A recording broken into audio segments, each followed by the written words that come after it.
माफ़ी चाहता हूँ कि भाई आपको कष्ट हुआ, लेकिन इसलिए मैंने दोबारा, क्योंकि मुझे आना ही था मीटिंग के बाद, तो मुझे दोबारा आपसे बात करनी थी, तो मैंने आपको 4 बजे का समय दिया और उसमें आप पहुँचे। आप सबका धन्यवाद। और आपके मन में तो मुझे लेके बहुत सारे सवाल तो नहीं होंगे, एक ही सवाल होगा, और आपकी दिलचस्पी भी होनी चाहिए क्योंकि उत्तर प्रदेश इलेक्शन है।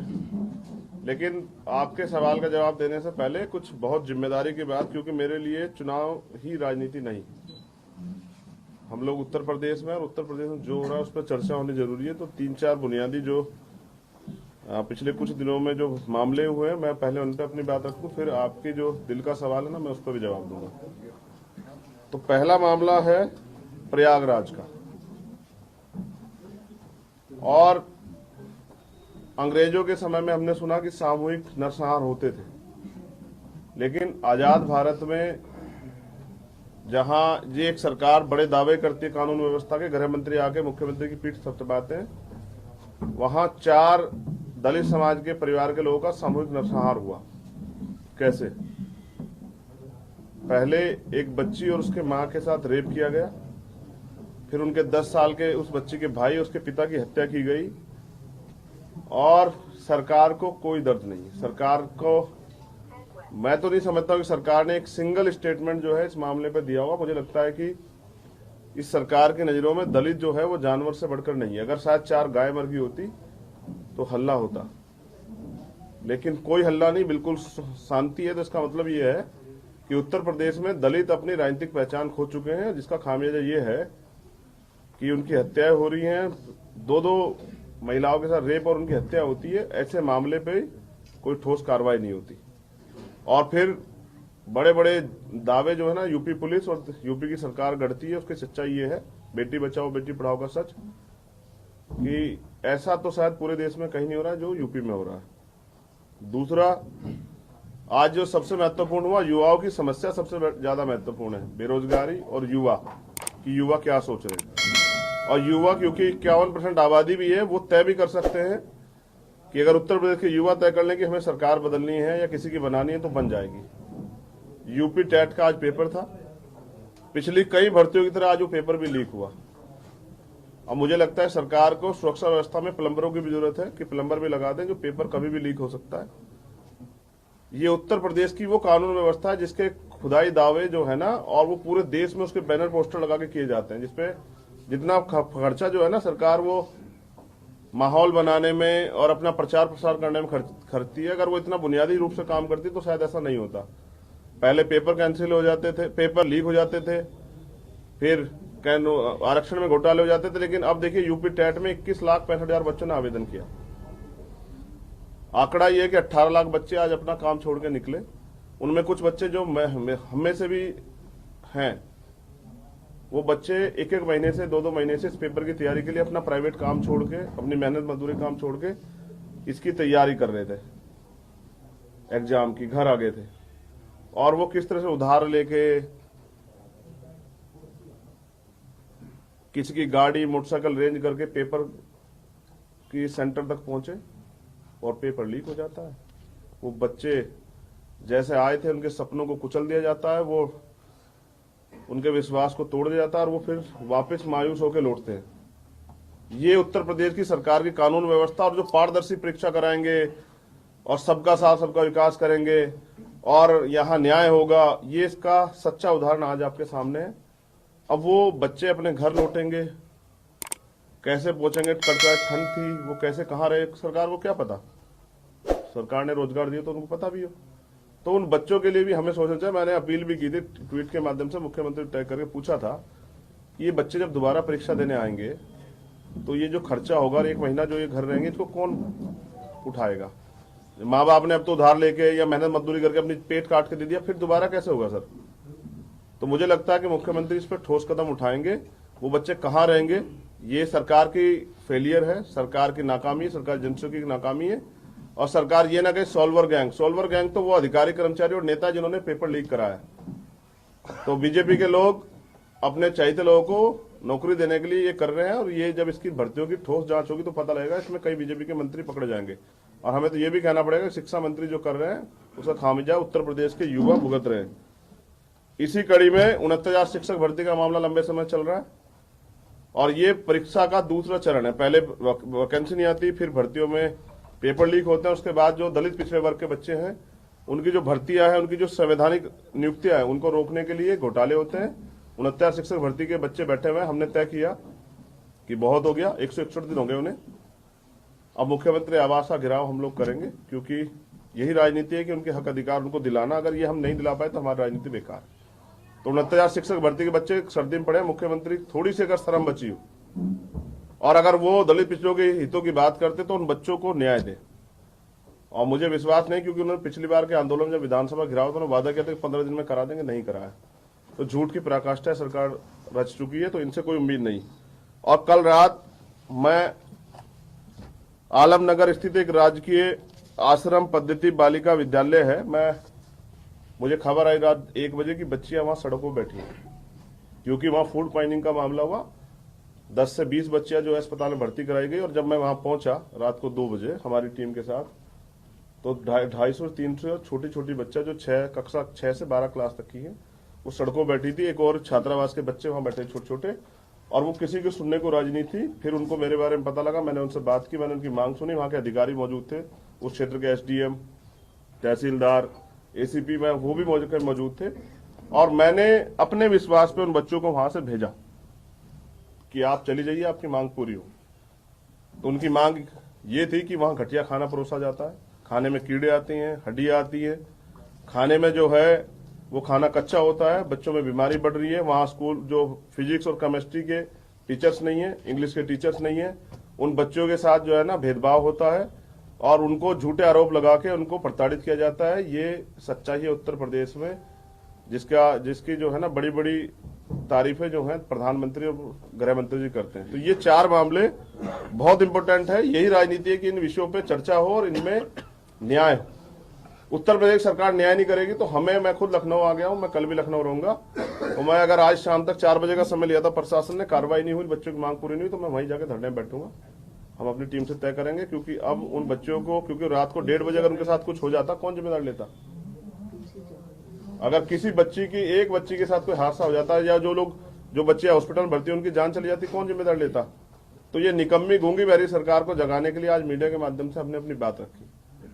अब आपका जो एक सवाल है, एकमात्र सवाल, गठबंधन, उत्तर प्रदेश में चुनावी राजनीति, किसके साथ जाएंगे किसके साथ नहीं जाएंगे, मैं उस पर स्पष्ट कर दूं कि देखिए, पार्टी ने तय किया कि हम गठबंधन करके चुनाव लड़ेंगे। पार्टी ने ये तय किया है कि भारतीय जनता पार्टी को रोकने के लिए हम लोग गठबंधन करके चुनाव लड़ेंगे। इसी कड़ी में हम सभी लोगों से मिल रहे हैं। अब मुलाकातें तो पहले भी हुई हैं, आगे भी होंगी, लेकिन जब तक कोई ठोस बात नहीं हो जाती, तय नहीं हो जाता, तब तक मैं इस पे कोई ज्यादा बात आप लोगों के सामने नहीं रख सकता हूं। क्योंकि मुलाकातों के दौर सबसे चल रहे हैं और मुलाकातों का अगर फायदा ना हो तो उसका कोई पॉलिटिकल माइलेज या पॉलिटिकल वो बनता नहीं है। हम पे बहुत सारे बाउंडेशन है। जिस समय कोई चीज फाइनल हो जाएगी तो आप मीडिया के माध्यम से पूरे उत्तर प्रदेश देश को बताना पड़ेगा। तो मुलाकातें तो होती हैं और मुलाकातें होती रहेंगी, और जब कुछ फाइनलाइज होगा तो मैं इस पे खुल के प्रेस नोट देके अपनी बात रखूंगा। मैंने कहा ना, जब तक कुछ फाइनलाइज नहीं हो जाता, राजनीतिक मुलाकातों का कोई बड़ा मतलब तभी बनता है जब चीजें फाइनलाइज हो जाएं। तो जब तक कुछ फाइनलाइज नहीं हो जाता, मैं ऐसी मुलाकात को मुलाकातें नहीं मानता।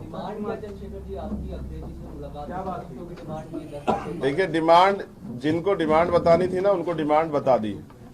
तो जैसे डिमांड पे आगे कुछ बात बढ़ेगी, विश्वास कीजिए कि आपको तो बताएंगे। भाई आप ही तो दिखाएंगे, आपके करोड़ों व्यूवर्स है, तो जनता तक कैसे जाएगी बात? आसानी से आपके द्वारा ही जाएगी। तो आपको बताना पड़ेगा, और आपके बिना चलेगा नहीं काम। बस आपसे भी निवेदन है कि किसी भी दल को रूट लेवल पर जाए बगैर हल्का छोटा बड़ा ना नापिए। चुनाव है, जनता तय करती है। अगर 51% युवा अपने अधिकारों के लिए एक युवा के साथ खड़ा हो गया तो उत्तर प्रदेश में वो राजनीतिक परिवर्तन होगा जो अभी नहीं हुआ है। जी, किसी से भी आप गठबंधन करेंगे तो हर पार्टी का अपना एक सियासी एजेंडा होता है, सियासी मुद्दा होता है। आप किसी के साथ गठबंधन करेंगे, आपका मेन मोटिव? देखिए, हम बहुजन हिताय बहुजन सुखाय की राजनीति को, सिद्धांत को फॉलो करते हैं। काशीराम साहब का जो सिद्धांत है उसको फॉलो करते हैं। मैं समझता हूं कि गठबंधन कॉमन मिनिमम प्रोग्राम और हिस्सेदारी पे होगा। कि मैं पिछले गठबंधन के आपके सामने चर्चा कर देता हूं। हमारे साथी ओम प्रकाश राजभर जी, अब वो मोर्चा बना हुआ था ना भागीदार संकल्प मोर्चा, उसमें भी मेरी उनसे भी कई मीटिंग हुई, तो गठबंधन तो नहीं हुआ। लेकिन मैंने पिछली बार का उनका एक अनुभव देखा कि वो भारतीय जनता पार्टी के साथ गए और कैबिनेट मिनिस्टर बनाए गए, लेकिन अपनी एक मांग के लिए वो बेचारे मैदान में आए। तो अंत जब सरकार में जिनकी सरकार थी, जिनकी जो मेजोरिटी में थे, जो मुख्यमंत्री, उन्होंने काम नहीं किया तो अंत उन्हें छोड़ना पड़ा, तो फिर विपक्ष हो गए। तो मैं हिस्सेदारी चाहता हूं और पावर शेयरिंग चाहता हूं कि हमारे लोगों के हाथ में पावर आए, वरना प्रयागराज हुआ तो मैं किस डीएम एसएसपी कहूंगा कि भाई वहां उन पे कार्रवाई कर दो, जब तक मुख्यमंत्री नहीं चाहेंगे। तो हम अपनी हिस्सेदारी चाहते हैं। 22% जो है दलित शेड्यूल कास्ट के लोग यहाँ रहते हैं, लेकिन हम बहुजन समाज को रिप्रेजेंट करते हैं, तो 85% बहुजन समाज के लोगों की समस्या है, उन पे हम लड़ना चाहते हैं। तो उनके हितों की रक्षा के लिए उनका प्रतिनिधित्व, जो भी समान विचारधारा के दल हैं, जिसमें बीजेपी नहीं है स्पष्ट रूप से, ये आप मेरी कमजोरी समझिए, ताकत, कि मैं किसी भी कीमत पे बीजेपी के साथ नहीं जाऊंगा। मैंने पहले भी एक बड़े इंटरव्यू में कहा, जब मुझसे पूछा गया कि अगर बीजेपी की सरकार बनाने के लिए आपकी सीटों की जरूरत पड़ जाए, वो आपको चीफ मिनिस्टर बना रहे तो आप क्या करोगे? तो मैंने कहा कि अगर वो प्राइम मिनिस्टर भी बनाएंगे तो नहीं जाऊंगा, क्योंकि मुझे इस देश से प्यार है। मैं ये नहीं कह सकता कि आजादी 2014 में मिली। आजादी के लिए लाखों लोगों ने कुर्बानियां दी, बलिदान दिए और हंसते हंसते फांसी के फंदे कबूल किए। एक युवा होने के नाते, इस देश का प्रथम और अंतिम भारतीय होने के नाते, बाबा साहब अम्बेडकर का बेटा होने के नाते, मैं ऐसी बेवकूफी वाली बातें नहीं कहूंगा। मुझे विश्वास के साथ कहना चाहिए, ये मुल्क हमारा, ये देश हमारा है और हर व्यक्ति का खून इस मिट्टी में शामिल है।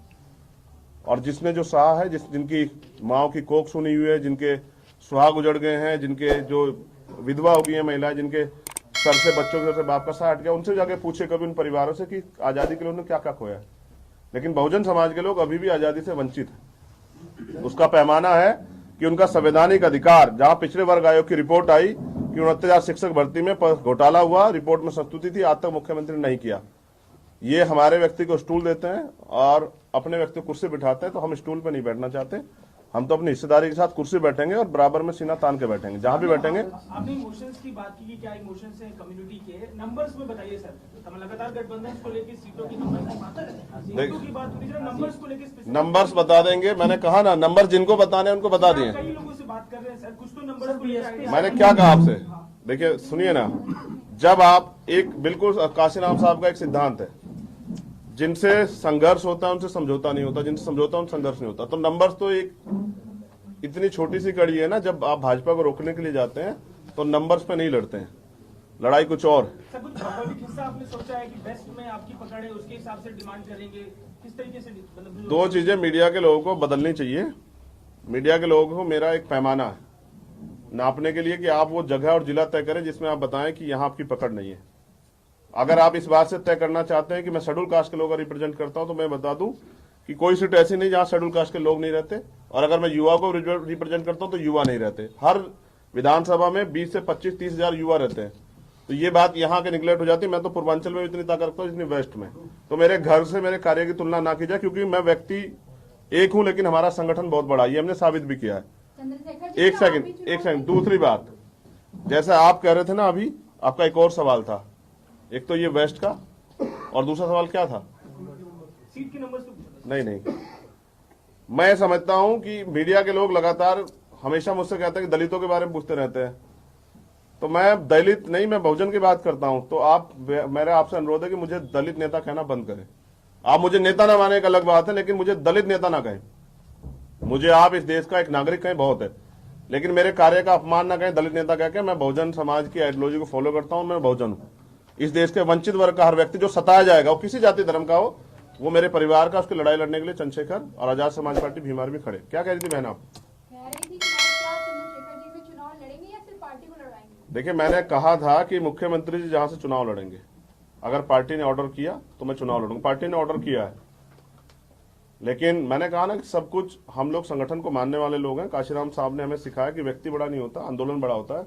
तो जैसा पार्टी गाइडलाइन में अगर तय किया गया तो मैं लड़ूंगा, लेकिन मैं तय कर रहा हूं कि मुख्यमंत्री जी सीट नहीं खोल रहे हो, कहां लड़ने वाले। चंद्रशेखर जी, प्रयागराज में दलित 4 दलितों का हत्या हुआ, क्या आप उनसे मुलाकात किए हैं? जी, हमारी टीम पहले दिन से वहां लगी हुई है और उसमें मुकदमा भी दर्ज हुआ है। लेकिन तकलीफ इस बात की है कि मुख्यमंत्री या सरकार के लोगों को महसूस नहीं हुआ कुछ हुआ है। 4 दलितों की हत्या तो ऐसा लगा जैसे कागजों में हमने अखबार में कुछ पढ़ा और फिर उसको मिटा दिया। तो ये तो रोज हो रहा है, चाहे वो, मैं तो आज ही जाता, एक अर्जेंट मीटिंग में चला गया, आपके साथ इसमें से नहीं जा पाया। आपके साथ राजभर जी रहे हैं, शिवपाल जी भी रहे हैं, लोग अब सपा की तरफ रुख कर रहे हैं जी। और अब आपका क्या लगता है कि आज भी आप कहीं ना कहीं मुलाकात हो रही है, जी। तो ये माना जाए कि फ्यूचर आप समाजवादी पार्टी के साथ जा सकते हैं अगर सीटों पे बातचीत हो गई आपकी? आपके मुद्दों पे मैं फिर वही आपसे कह रहा हूँ ना, मैं आज आपसे कोई बात कह दूं, कल मैं उस पर खड़ा न रहूं तो आप क्या कहेंगे कि चंद्रशेखर तो अपनी बात से फिसल जाते हैं। तो चंद्रशेखर की बात का भरोसा नहीं। मैंने आपसे कहा जब कुछ तय हो जाएगा, मैंने कहा ठोस कि भाई ये तय हो गया, तब मैं आपको बिल्कुल क्लियरली बताऊंगा कि भाई ये तय हुआ है। जब नहीं होता तय तो वो बहुत बुरा है। इसलिए मैं झूठ के साथ नहीं खड़ा हूंगा। मैं एक नौजवान हूं और मुझे लंबे समय तक इस आंदोलन को चलाना है, तो मैं झूठ के सहारे नहीं खड़ा हूंगा, मैं सच के सहारे खड़ा हूंगा। जब कोई ठोस बातचीत हो जाएगी तो मैं मीडिया के लोगों को बहुत सबको बताऊंगा। के साथ नहीं आती कि वो तो अलग है, अभी तो मैंने कहा ना, जिससे भी बात हो जाएगी, बीजेपी को छोड़ के मेरी किसी से कोई लड़ाई नहीं है, और बाकी लोगों से लड़ाई है तो लड़ाई नहीं, हिस्सेदारी की बात है। जहां हिस्सेदारी मिलेगी हम लोग बात करें। धन्यवाद। आप अखिलेश से मिल के आए हैं, मैं नकार दूं, मैंने भाई साहब, भाई साहब,